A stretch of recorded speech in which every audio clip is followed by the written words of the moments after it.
Ya, memang hobi adalah sesuatu yang kita cintai. Dan mengerjakan sesuatu yang kita cintai, doing what you love and loving what you do itu adalah dambaan semua orang. Saya mencintai olahraga. Dan olahraga itu menjadi hal yang setiap pagi saya kerjakan sebagai hobi. Dan sudah menjadi rutinitas. Lari pagi, mengantar anak, itu saya jalankan dengan lari. Dan beberapa orang ternyata bisa mengembangkan hobi menjadi sesuatu yang menghasilkan uang. Kalau Dias, hobinya apa? Kalau saya nih lagi sedang main bola sama main tenis nih Mas Andi. Wow, keren Iya, banget. tapi hobi saya ini belum dibayar. Ada anak-anak muda, millennials yang hobinya dibayar.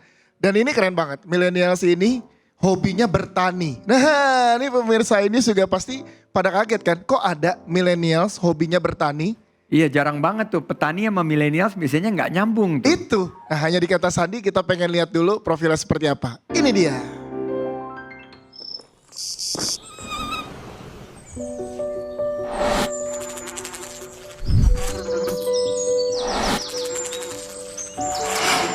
Kami menanam kurang lebih 10 sampai 15 jenis sayuran. Yang utama adalah jenis varian selada.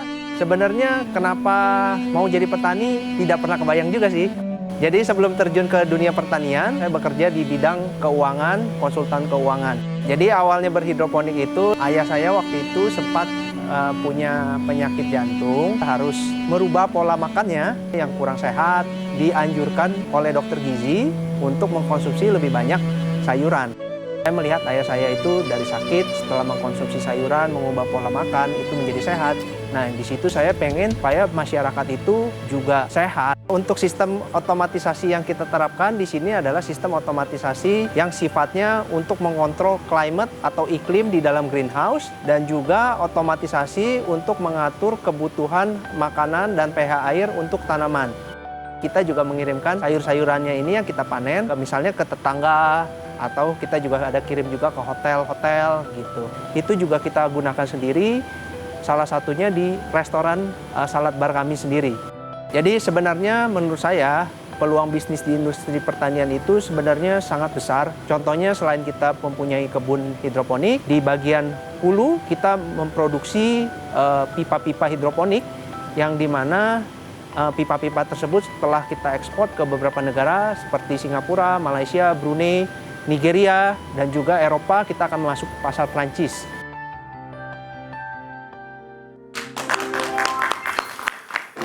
Pemirsa, rata-rata umur petani itu di atas 45 tahun. Tapi ini kita lihat sosok muda nih di samping saya. Sebelah kiri saya Mas Rehan.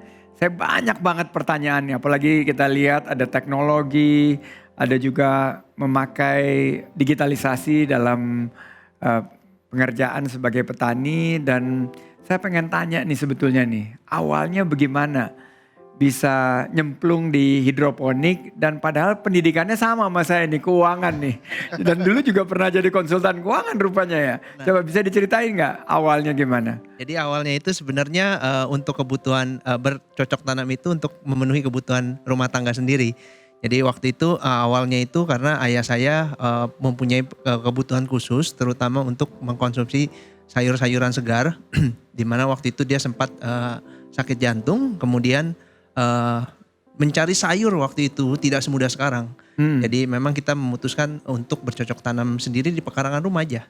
Di rumah sendiri ya? Ya di rumah sendiri. Jadi dari situ setelah mencoba merubah pola makannya, kesehatannya membaik. Kemudian mulai banyak dari teman-temannya itu tanya rahasianya apa. Oke. Gitu. Jadi waktu itu ayah saya sharing dan mau tahu caranya gimana. Jadi dia testimoni bahwa ini adalah dari merubah pola makan. Merubah pola makan ya. Hidroponik ya.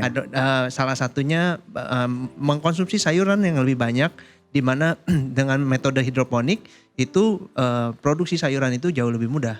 Dulu S2-nya dari mana Mas Rehan? Dulu saya S2-nya kuliah di New South Wales, Sydney. Di Australia ya? Ya. Dan di bidang keuangan ya? Ya di bidang Pernah keuangan. ada yang ngeremehin gak? Sekolah-sekolah jauh-jauh ke New South Wales pulang-pulang jadi petani gitu.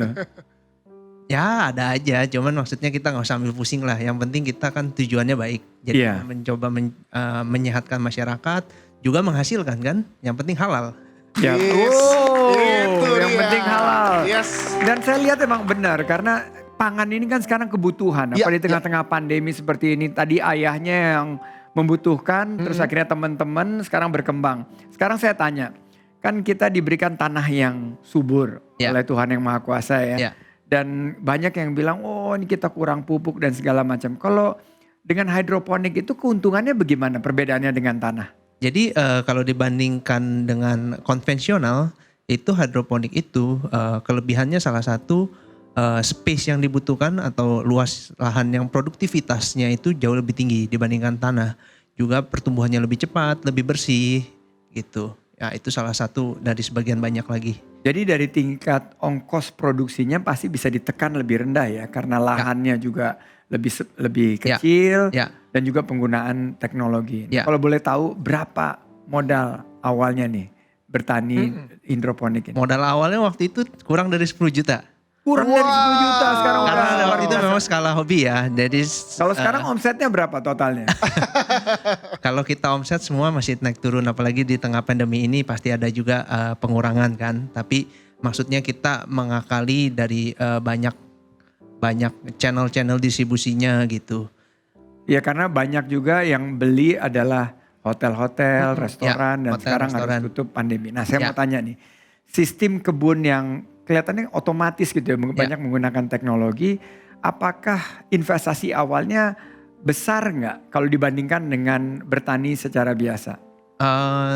Jauh lebih besar boleh dibilang, tapi worth it. Jadi dalam arti karena sistemnya sebagian besar sudah otomatis, jadi hal-hal yang kita human error itu bisa jauh lebih dikurangi. Juga waktu-waktu yang kita butuhkan untuk yang melakukan hal-hal yang sifatnya rutinitas itu kita bisa kealihkan untuk meningkatkan efisiensi atau membuat inovasi baru. Jadi agak berat di depan dari segi jumlah investasi, tapi setelah itu biayanya jauh lebih bisa ditekan, lebih murah lebih dan juga efisien ya. Kalau dilihat dari numbersnya sendiri kita juga agak sulit bicara karena kan kalau misalnya kita sampai gagal panen, nah itu kan di belakangnya besar ya. Iya lebih besar ya. Jadi ini kita bisa meminimalisasi gagal panen. Nah saya dengar sudah dipasarkan di Bali dan di beberapa daerah di Indonesia katanya juga sudah diekspor, betul ya? Ya, jadi sebenarnya pertanian itu kita lihat tidak hanya bercocok tanam, jadi kita punya industri hulu dan industri hilirnya. Jadi memang kita banyak ekspor sekarang itu pipa-pipanya kita buat untuk diekspor. Jadi Pipa-pipa yang tadi dipakai ya. biasanya kalau pada umumnya itu biasanya menggunakan paralon itu maintenance-nya susah, memang lebih murah tapi maintenance-nya susah. Kita bikin pipa khusus hidroponik di mana cleaning, pembersihan dan maintenance-nya itu jauh lebih mudah. Nah, itu di situ kita sudah ekspor ke beberapa negara. Jadi kalau kita lihat tadi ya, Dias ya, bukan hanya dari pengairannya, Iya. tapi juga dari cuacanya ya, tadi Yes. iklimnya juga. Iklimnya. Dan dari bagaimana teknologi ini juga bisa dipakai untuk meningkatkan produktivitas. Itu kerennya. Boleh tepuk tangan dulu dong. Tapi saya penasaran juga nih Mas Sandi sama pasangannya ya. Yang sudah ada di sini juga. Oh Saya pengen iya, tahu, iya. terlalu fokus ke Mas Rehan, nggak sempat nanya ke pasangannya. Bener, kita kan akan mewakili juga nih jiwa ibu-ibu yang ada di rumah ya. Gimana tuh ceritanya pada saat dari konsultan keuangan yang tadi Mas Sandi bilang sekolah di Australia terus tiba-tiba memutuskan jadi petani. Nah responnya gimana awalnya tuh Mbak? Kita pengen tahu tuh. Awalnya sih ya mesti support dia juga sih. Jadi Iya. tetap bagaimanapun kita mesti support jadi dia lebih semangat gitu. Iya kan pasti kaget awalnya kan punya ya pendapatan yang pasti. Terus tiba-tiba menjadi petani kan tiba-tiba kan jadi nggak pasti. Itu apa kata-kata yang pertama yang dibilang tuh? Ya udah coba aja gitu. Kalau nggak mulai sekarang kapan lagi gitu. Oh jadinya sekarang bekerja sama mengelola juga salad bar yang dikelola bareng-bareng. Keren nih.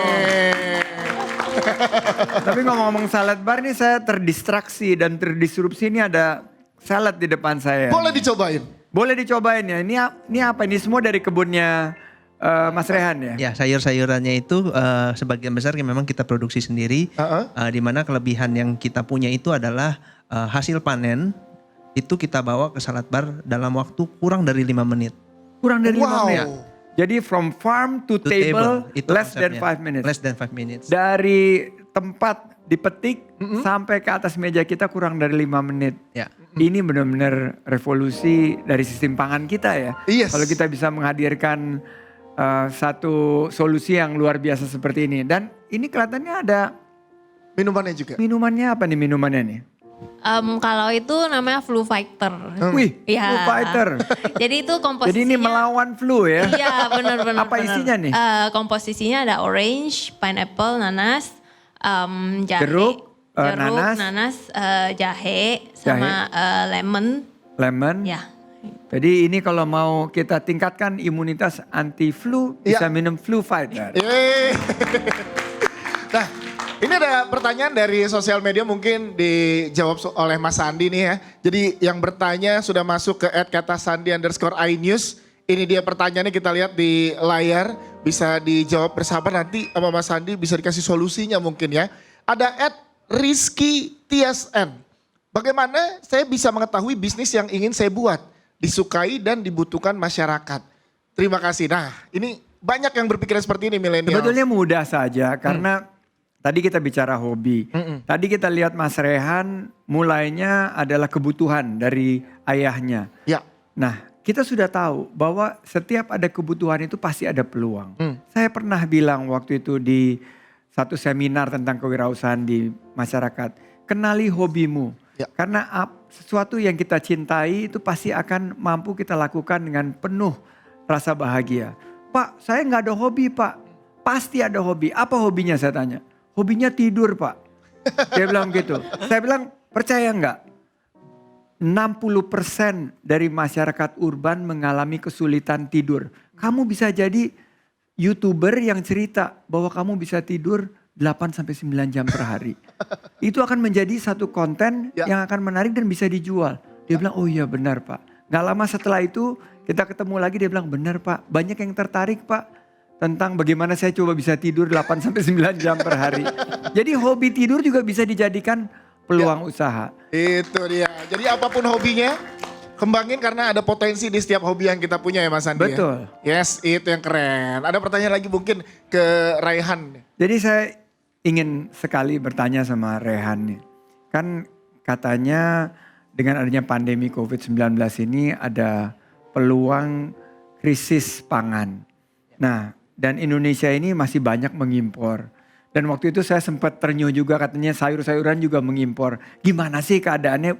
Apakah kita nggak bisa memproduksi untuk kebutuhan pasar kita sendiri? Sebenarnya sebagian besar yang dikonsumsi oleh masyarakat memang kita bisa produksi dalam negeri. Cuman memang kebetulan kan nggak semua tanaman mempunyai ditanam di iklim yang sesuai. Karena kita kan iklimnya tropis. Sedangkan ada beberapa tanaman memang yang cocoknya di iklim 4 musim misalnya. Jadi memang sebagian yang kita lihat di pasar adalah sayuran itu sih yang sebenarnya diimport ke Indonesia. Sedangkan Oke, kita lihat ini. Kalau ini lettuce bisa nggak kita produksi sendiri? Bisa ini lah ya. bisa. Bawang merah bisa nggak? Bawang merah bisa. Bisa. Kalau ini tomat bisa. Tomat banyak. Kita Paprika juga produksi. bisa nggak? Produksi juga. Okra Tanam bisa juga? Bisa. Wow, berarti Oh. sebetulnya kita bisa memproduksi Ya. sendiri dan nggak perlu impor gitu. Yes. Oke, kita seru banget ini. Tapi jangan kemana-mana, tetap di mana? Di kata siapa? Kata Sandi.